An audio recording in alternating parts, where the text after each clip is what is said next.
देखिए, जैसा कि हमने आपको दूसरी वीडियोज़ में इसके बारे में बताया था, आव्यूह के बारे में कुछ न्यूमेरिकल्स किए थे, एक्सरसाइज आपका 3B हमने कराई थी। लेकिन कुछ यहाँ पर अन्य प्रश्न भी आने हैं, लेकिन उससे पहले उन प्रश्नों को करने के लिए आपको कुछ अन्य प्रकार भी आने चाहिए आव्यूह के, तो ध्यान दीजिए।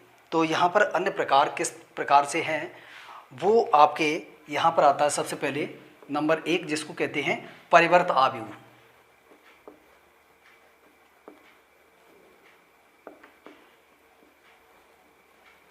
इंग्लिश में इसको ट्रांसपोज मैट्रिक्स कहते हैं,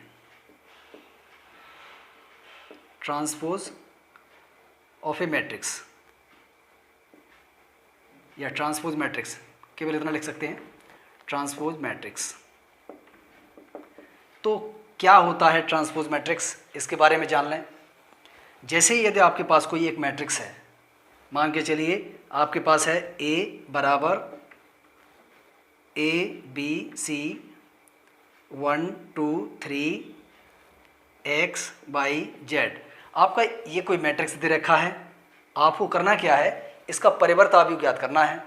परिवर्त आव्यूह कैसे ज्ञात करेंगे, तो इसकी परिभाषा कुछ इस प्रकार से है, किसी भी आव्यूह के रो को कॉलम में और कॉलम को रो में चेंज कर दिया जाए आपस में, तो इस प्रकार से बनी हुई आव्यूह को क्या कहते हैं, उस आव्यूह का ट्रांसपोज मैट्रिक्स कहते हैं, यानी परिवर्त आव्यूह कहते हैं।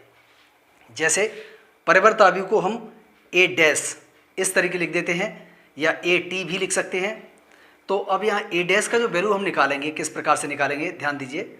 A dash is equal to, यानी कि इस वाली आव्यूह का ट्रांसपोज हमें करना है। तो कैसे ट्रांसपोज होगा, यहाँ पर ऊपर ट्रांसपोज का मतलब होता है जो ऐसे लिखे हुए हैं उनको इस तरीके से लिख देना है, यानी जो रो है उसको हम ऐसे बना देंगे, इस वाले को ऐसे बना देंगे, इस वाले को इस तरीके से बना देंगे, यानी रो को कॉलम में, कॉलम को रो में चेंज कर देना ही किसी आव्यूह का ट्रांसपोज कहलाता है। यानी ABC 1 2 3 X Y Z, ये क्या कहलाएगा, इस आव्यूह का ट्रांसपोज मैट्रिक्स कहलाएगा। ठीक है, तो ये आपके जो ट्रांसपोज की परिभाषा आ गई।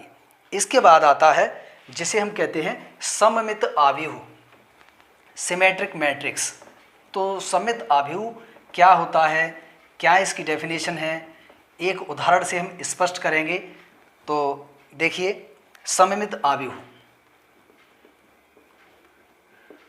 सममित आव्यूह, इंग्लिश में इसको सिमेट्रिक मैट्रिक्स कहते हैं, सिमेट्रिक मैट्रिक्स। तो सिमेट्रिक मैट्रिक्स क्या है, ध्यान दीजिए। सममित आव्यूह का मतलब क्या होता है, यानी किसी एक मैट्रिक्स, कोई एक मैट्रिक्स है आपके पास A, और उसका हमने क्या किया, ट्रांसपोज किया। यदि किसी भी मैट्रिक्स का ट्रांसपोज कर देते हैं और लौट कर वही मैट्रिक्स आ जाता है, कहने का मतलब है ट्रांसपोज करने से भी उस मैट्रिक्स में कोई परिवर्तन नहीं देखने को मिला, तो इस प्रकार की मैट्रिक्स को आप क्या कहेंगे, सममित आव्यूह कहेंगे। इसके लिए एक उदाहरण देख सकते हैं, जैसे A बराबर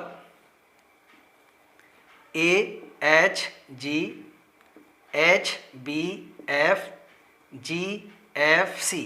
आप ये एक एग्जाम्पल ले सकते हैं। अब इसका हम एक काम करते हैं, ट्रांसपोज करके देखते हैं। ट्रांसपोज किस तरीके से करेंगे, जो ऐसे लिखा हुआ है उसको इस तरीके से बना देना है, जैसा भी पीछे हमने अभी बताया था, ट्रांसपोज मैट्रिक्स की परिभाषा बताई थी। जैसे ये वाला ऐसे लिखा है तो इसे ऐसे लिखिए, AHG HBF और GFC। आप देख रहे हैं ये वाली मैट्रिक्स और ये वाली मैट्रिक्स दोनों सेम है, यानी कि उसको ट्रांसपोज करने से भी मैट्रिक्स में कोई परिवर्तन नहीं आया है, यानी लौट कर वही मैट्रिक्स आ गई जो पहले थी। तो इस प्रकार की मैट्रिक्स को आप क्या कहेंगे, सममित आव्यूह कहेंगे। इसके एक अपोजिट में होती है, उसको कहते हैं हम विषम सममित आव्यूह, विषम सममित आव्यूह।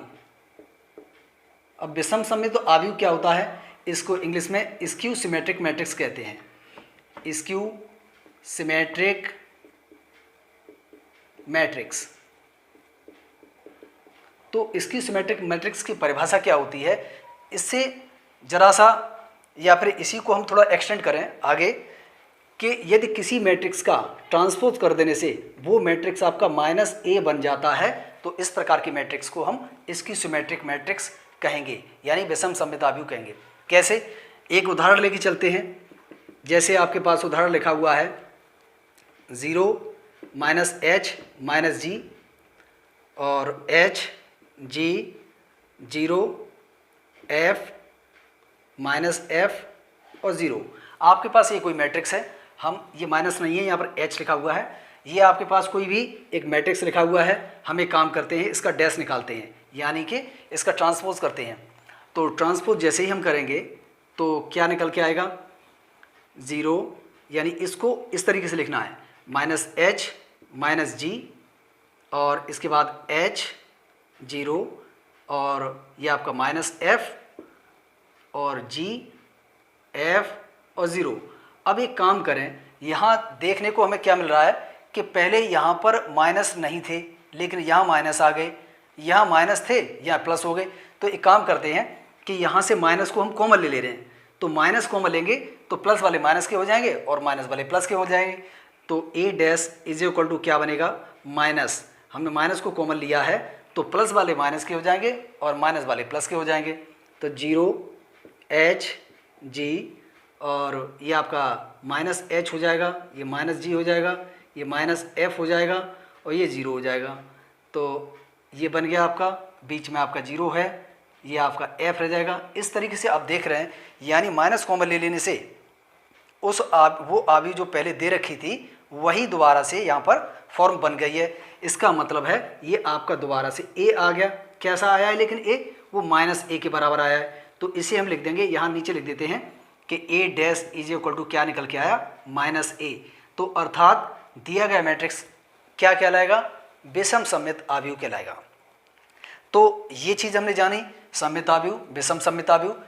और दूसरा हम बात कर रहे हैं इसके लिए कि यदि कोई आपका एक वर्ग आव्यूह दे रखा है तो उसके हमें दो आव्यूह बनाने हैं, एक सममित आव्यूह और एक विषम सममित आव्यूह। इस पे निर्भर कुछ क्वेश्चंस भी आपके एक्सरसाइज में दिए गए हैं जो पूछ लिए जाते हैं।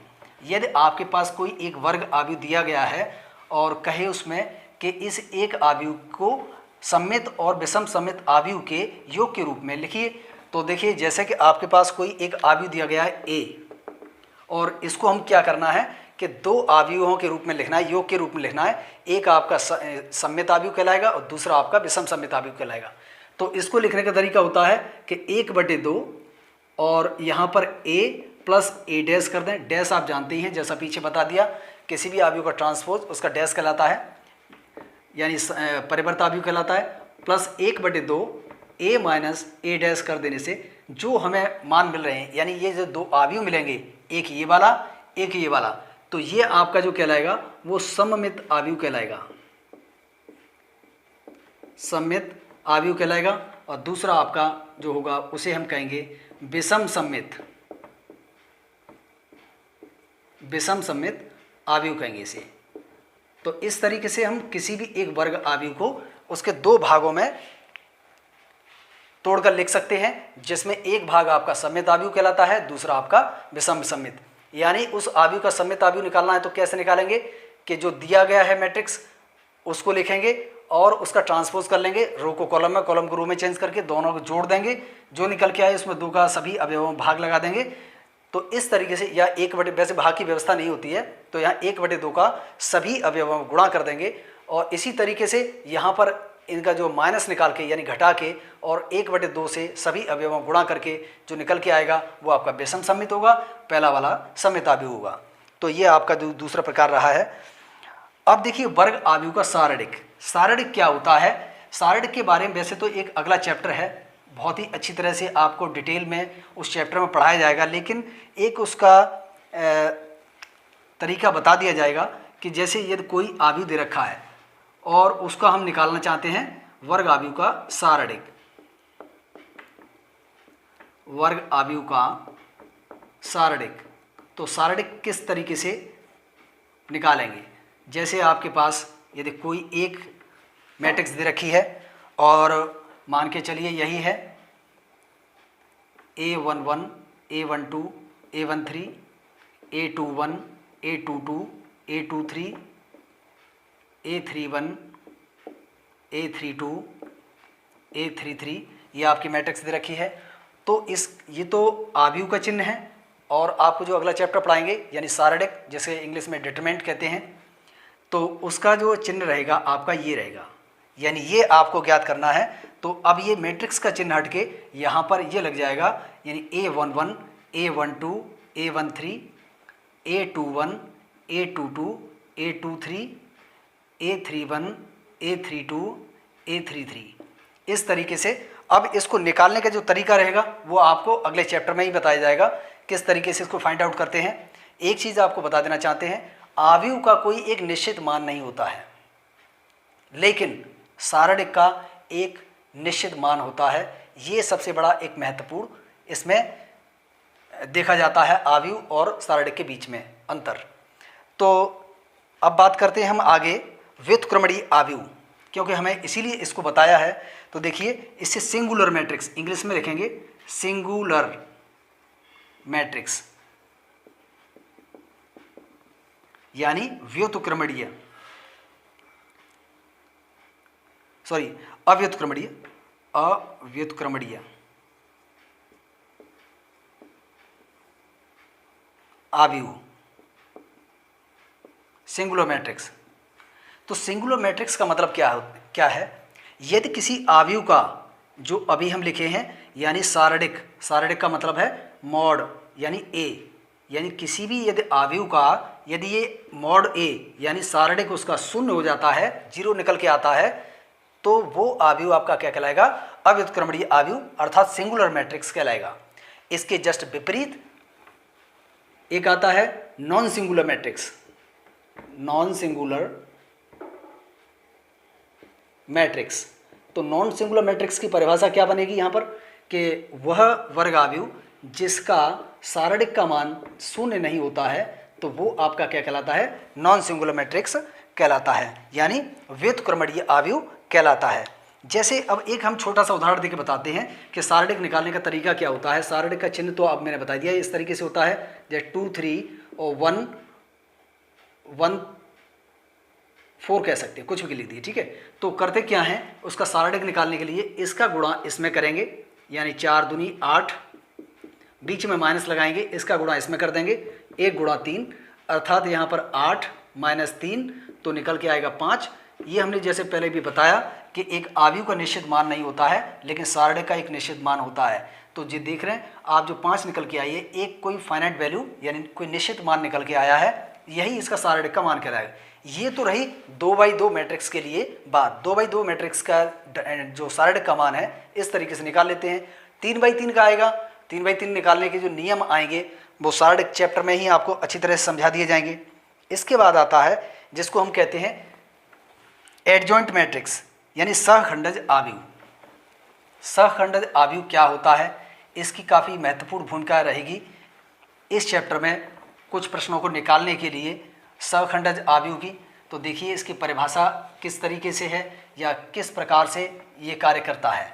तो यहाँ बात करते हैं हम जो है एडजॉइंट मैट्रिक्स, एडजॉइंट मैट्रिक्स सहखंडज आव्यूह। अब सहखंडज आव्यूह क्या होता है, तो किसी वर्ग आव्यूह ए का सहखंडज प्राप्त करने के लिए पहले इनके तत्वों को इनके सगुणनखंड से प्रतिस्थापित कर दें तथा इस प्रकार प्राप्त नए आव्यूह को परिवर्तित करने पर अभीष्ट आपका सहखंडज आव्यूह प्राप्त होगा। कहने का मतलब है, हम एक उदाहरण लेकर आपको बहुत अच्छी तरह से इसे समझाते हैं कि कोई भी एक मान के चलिए आव्यूह दे रखा है, मैं एक निकाल के बता देता हूँ यहाँ पर, जैसे 1 2 1 0 1 -1 2 1 -2 ये मैंने लिखा है। और इसका हम क्या निकालना चाहते हैं? एडजॉइंट निकालना चाहते हैं। एक क्वेश्चन में हर टाइप के क्वेश्चंस आ जाएंगे। तो देखिए इसे निकालने के लिए सबसे पहले एक काम आपको करना पड़ेगा, वो ये कि इसके अलग अलग सगुणनखंड करेंगे। तो कैसे होते हैं सगुणनखंड?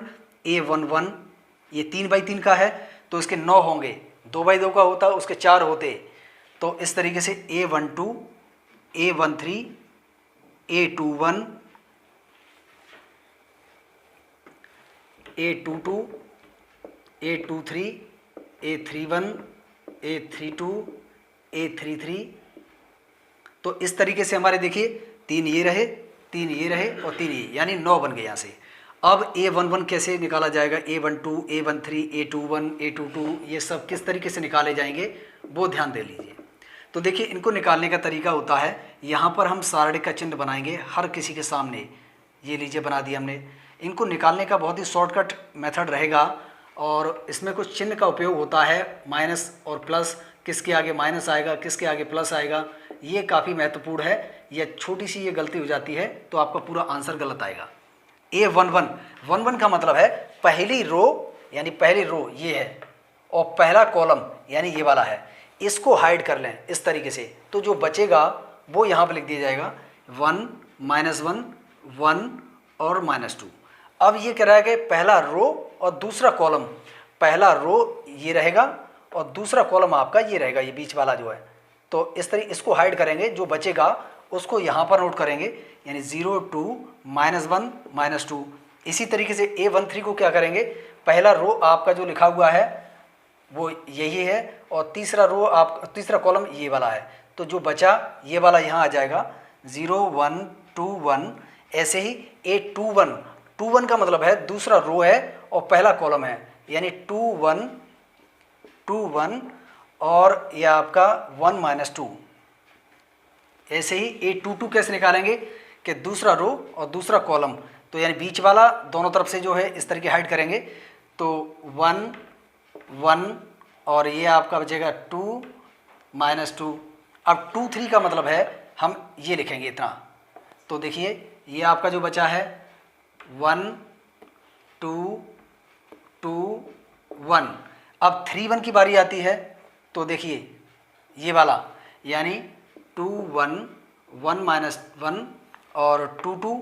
इसी तरीके से हम सभी को फाइंड करेंगे, 1, 1 और आपका 1, 1 और 0, 0, -1 और 3, 3 लास्ट वाला, यानी कि 1, 2, 0, 1।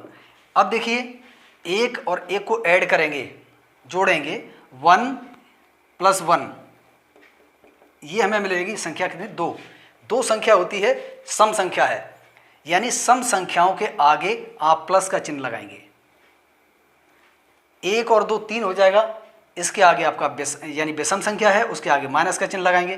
तो एक प्लस की एक माइनस की, एक प्लस की एक माइनस की, इस क्रम से आप सभी के सामने चिन्ह लगा दीजिए, एक प्लस एक माइनस।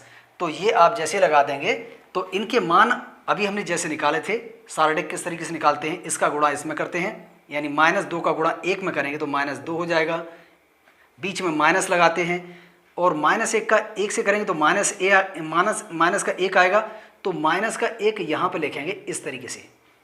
ऐसे ही इससे पहले यहाँ माइनस लगा हुआ है तो ब्रैकेट लगाएंगे, -2 का 0 में करेंगे तो 0 हो जाएगा, बीच में माइनस लगाएंगे, लेकिन माइनस ऑलरेडी पहले से बनेगा, -1 का गुणा 2 से करेंगे तो प्लस का 2 कर देंगे इस जगह। ऐसे ही यहाँ पर 1 का 0 से करेंगे 0 हो जाएगा, -2 1 2, ये 2 हो गया आपका।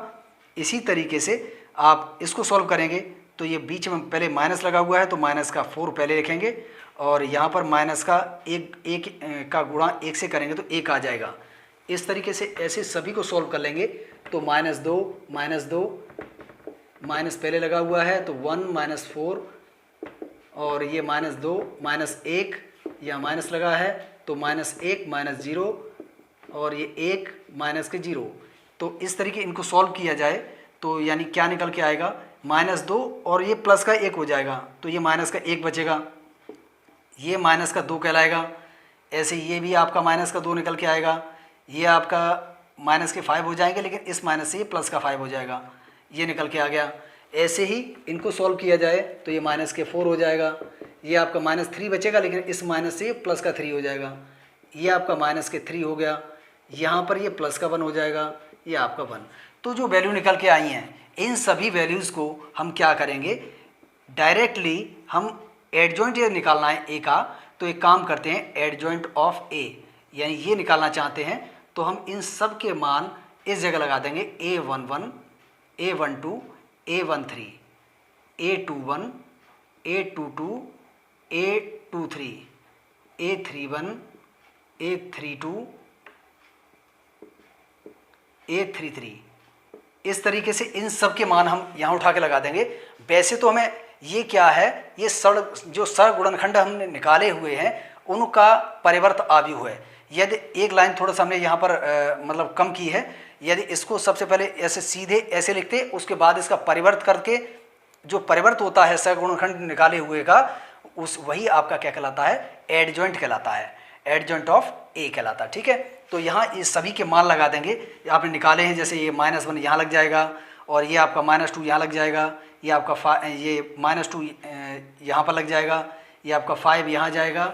ये सब मान उठाकर इन सब के यहाँ पर लगा दिए जाएंगे, ये आपका एडजॉइंट कहलाता है। इसी से एक लाइन थोड़ा सा और आगे बढ़ा देते हैं, तो वो बन जाता है किसी आव्यूह का व्युत्क्रम, यानी इनवर्स ऑफ ए मैट्रिक्स। तो इनवर्स क्या कहलाता है किसी मैट्रिक्स का, यानी व्युत्क्रम। तो व्युत्क्रम क्या है, उल्टा। अब किस तरीके से ज्ञात करेंगे, जैसे कि कोई आपकी मैट्रिक्स दे रखी होगी, और वहाँ पर जैसे अभी हमने लिखा था उसी को एक ले सकते हैं एग्जाम्पल के तौर पे, लेकिन हमें जितना हमें काम करना था एग्जाम्पल में वो हम एडजॉइंट में पहले से कर चुके हैं। तो इनवर्स निकालने के लिए एक काम करते हैं कि सबसे पहले आपको इनवर्स ज्ञात करने के लिए उसका सारणिक का मान ज्ञात करना पड़ेगा। यदि ये नॉन सिंगुलर है तभी उसका इनवर्स निकाला जा सकता है, अन्यथा की कंडीशन में उसका इनवर्स नहीं निकल सकता। यानी ये आपका 0 नहीं आना चाहिए। यदि 0 आ जाता है तो उस आव्यूह का इनवर्स नहीं निकाला जा सकता। तो मान के चलिए कोई आव्यूह आपका दे रखा वर्ग आव्यूह, वो वर्ग आव्यूह होना चाहिए उससे पहले। तो कोई आव्यूह दे रखा है, उसका ये आपका 0 नहीं आ रहा है, तो इनवर्स जो होता है वो क्या हो जाता है, 1/mod, यानी आप जो निकाले हुए हैं इसका सारणिक का मान जो आव्यूह दे रखा था वो आपने 1/, में लगाया, और जो आप एडजॉइंट निकाले हैं, जो आपका ये अभी हमने निकाला था, पूरा प्रोसेस आपको ये करना है, उठा के इस जगह लगा देंगे, हर एलिमेंट में मल्टीप्लिकेशन कर देंगे 1/mod a का। तो जो निकल के आएगा वही उस आव्यूह का इनवर्स कहलाएगा, यानी आव्यूह का व्युत्क्रम कहलाएगा। तो इस तरीके के जितने भी इसके टाइप थे वो मैंने आपको यहाँ पर बताए हैं अच्छी तरह से, और इस पे निर्भर कुछ क्वेश्चंस हैं वो आपको नेक्स्ट अगले वीडियोस में मिलने वाले हैं। और देखते हैं जितने भी न्यूमेरिकल होंगे कोशिश करेंगे जल्द से जल्द करने के लिए। और तब तक के लिए आप जो है, यदि आपने चैनल को सब्सक्राइब नहीं किया है या शेयर नहीं किया, लाइक नहीं किया, तो इस चैनल को आप सब्सक्राइब करें और शेयर करें, अधिक से अधिक कमेंट करें, लाइक करें। तब तक मिलती हैं नेक्स्ट अगले वीडियो में। तो तब तक के लिए आपको